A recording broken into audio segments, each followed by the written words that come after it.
Y con nosotros Jessica Santiago Rentas, doctora, además de Full Disclosure, como saben, hacemos un podcast juntos, se llama Recursos Humanos con Calle, y además es mi comadre, madre de Mau.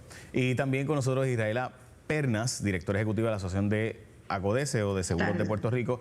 Gracias por estar con nosotros. Ok, Humana anunció que se va del sector comercial para básicamente quedarse en el sector más gubernamental y por tanto, Jessica, te pregunto, ¿cuán difícil hoy día es conseguir diferentes cotizaciones como, ¿verdad?, jefa de recursos humanos para poder conseguir que le den planes médicos a los empleados del sector comercial? Claro, mira, la realidad es que cuando, mencionando lo de Humana, ¿no? Mientras menos competidores, esto siempre va a ser mucho más difícil. Hay veces que incluso ciertas aseguradoras, pues hay algunos grupos pequeños o no que los pueden rechazar de antemano. Es un beneficio, Jay, que la primera pregunta que te hace un empleado cuando tú estás en ese proceso de reclutamiento es: ¿tienes plan médico? Es un beneficio sumamente importante, pero definitivamente sí es complicado mientras menos aseguradoras nos puedan proveer el servicio de llevar estos grupos al mercado. ¿Cuán difícil ya era?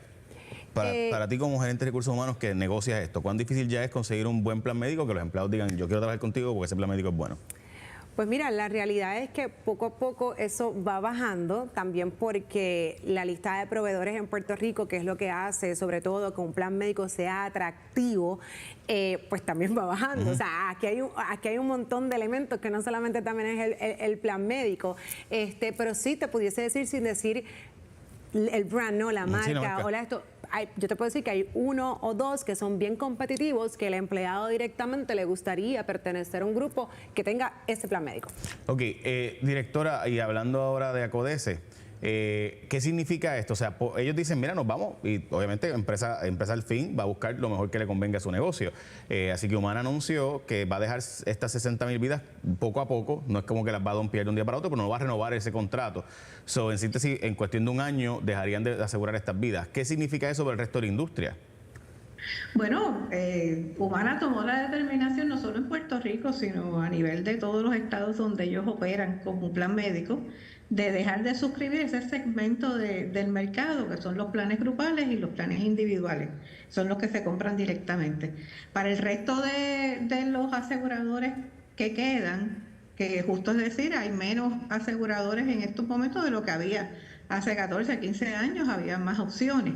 Pues lo que implica esto es que van a tener una oportunidad de allegar nuevas vidas a su ¿verdad? A su membresía, a su cartera de asegurados. En el caso de Humana plantean que es un asunto, ¿verdad?, de que salen mejor con negociaciones con el gobierno, Medicare Advantage, etcétera.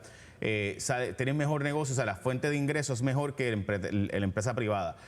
¿A qué se debe esto? Bueno, Humana, ¿verdad?, hizo su composición de lugar y determinó que los mejores intereses, ¿verdad?, de su conglomerado, de su compañía, era dedicarse a esos dos segmentos, al Medicare Advantage y a los planes subsidiados gubernamentalmente, que en el caso de Puerto Rico pues sería el plan vital. Ahora mismo Humana no participa del plan del gobierno, podría en un futuro pues contemplar entrar al plan vital como uno de los proveedores de ACES.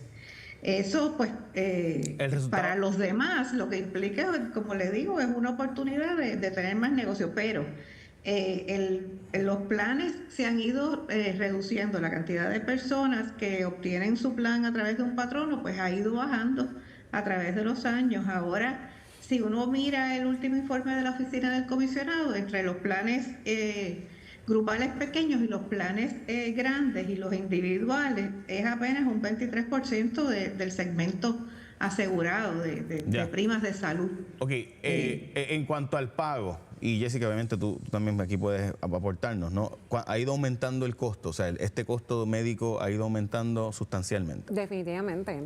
Sí. Por lo menos en mis clientes, yo te puedo decir que en todos, anualmente siempre reciben un aumento en la prima, y obviamente eso impacta no solamente al patrón, oye, y también al empleado, porque dependiendo de cómo esté diseñado el plan, si hay una aportación de parte del empleado, él también tiene que incurrir en ese aumento.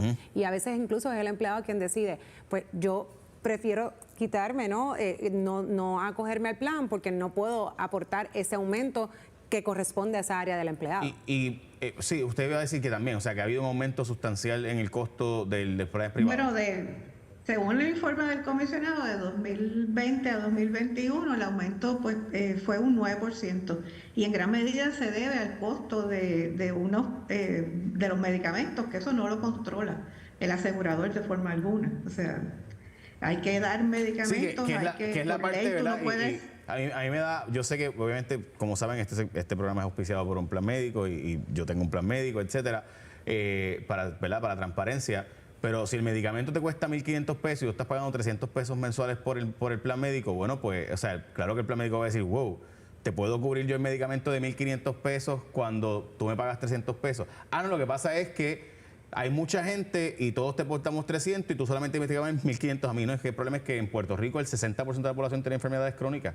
O sea, que tenemos la mayor parte de la gente tiene algún tipo de condición. Y esa es la verdad. O sea, esa parte no la queremos discutir porque no es cool. Y los analistas políticos, ¿verdad? No les gusta decir esa parte porque todo el mundo odia los planes médicos, todo el mundo odia los seguros, todo el mundo odia las aseguradoras, hasta que te hace falta.